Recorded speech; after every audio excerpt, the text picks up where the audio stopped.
Hello again, and welcome to my channel. This is a video response to Frank from Baseball Hall of Fame Autographs. Just getting this in under the wire.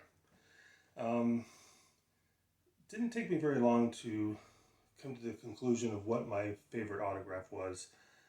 It's not my most expensive autograph. It's not my rarest autograph. But it is something I look back on fondly, and so I would say it is my favorite autograph. Back in about 1989, I went to one of my first big shows. It was not a national, but it was about the size of a national in regards to how many autograph guests there were. Probably not quite as many tables, but there were, I'd say about 25, 26 autograph guests. I needed about 22 of those on signed baseballs for my collection, and that was the main purpose of going to the show that day. There were players like Johnny Mize, Slaughter, Rick Farrell, a lot of guys, Bobby Dorr, a lot of guys that didn't show up in Southern California very often, occasionally, but not very often, and all in one place. It was just too good to pass up. So spent the whole day. It was a long day, a lot of lines, but spent the whole day getting baseball after baseball after baseball signed. And like I said, I think I needed 22. Got to the 20th, got that done. Had two left. Long day, like I said. But number 21, that was a big one. That was my favorite player, the late 60s, early 70s, that was still playing. Of course, I loved Mickey Mantle, even though I only got to see him maybe play at the very tail end of his career. But just reading about him and everything, how could you not fall in love with Mickey Mantle?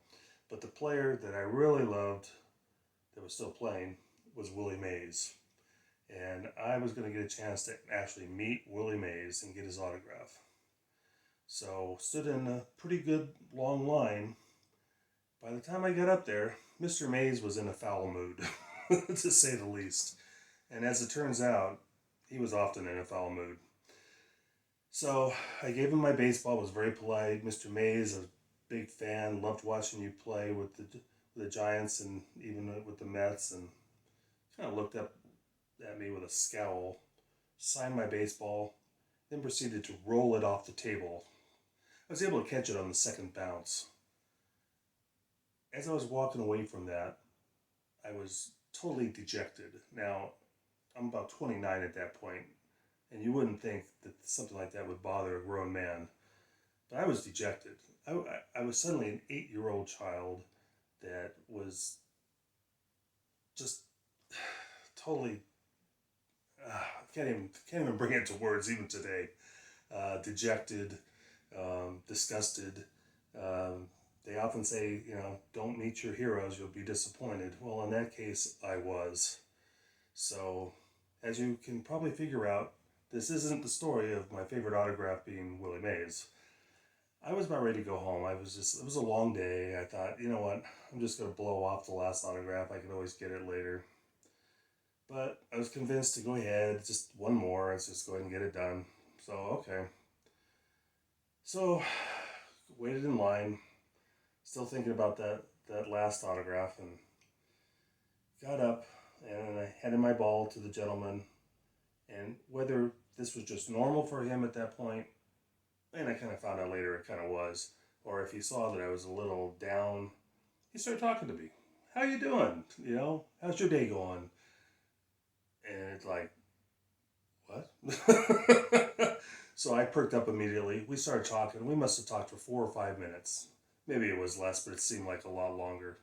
He was the nicest man you'd ever want to meet. We talked about his World Series appearance, his great players he played with on some great teams, all kinds of stuff.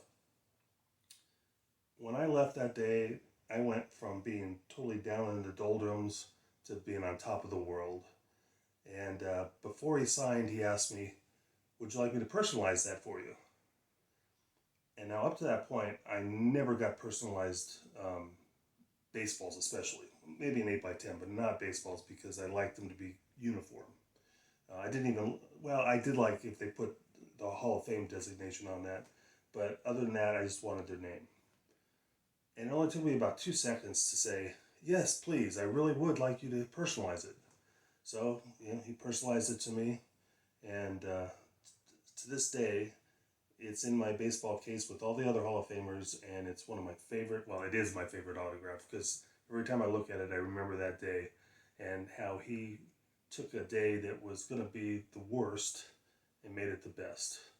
So I'd like to show you my Brooks Robinson signed baseball to Mike Brooks Robinson. And still in really good shape, still very white ball. As you can see, I've got my gloves on too. Always handle baseballs with gloves. But Frank, that is my favorite autograph ball, or favorite autograph in general, and my favorite autograph story. So I hope that qualifies for your contest. Thanks again, and I'll talk to you soon.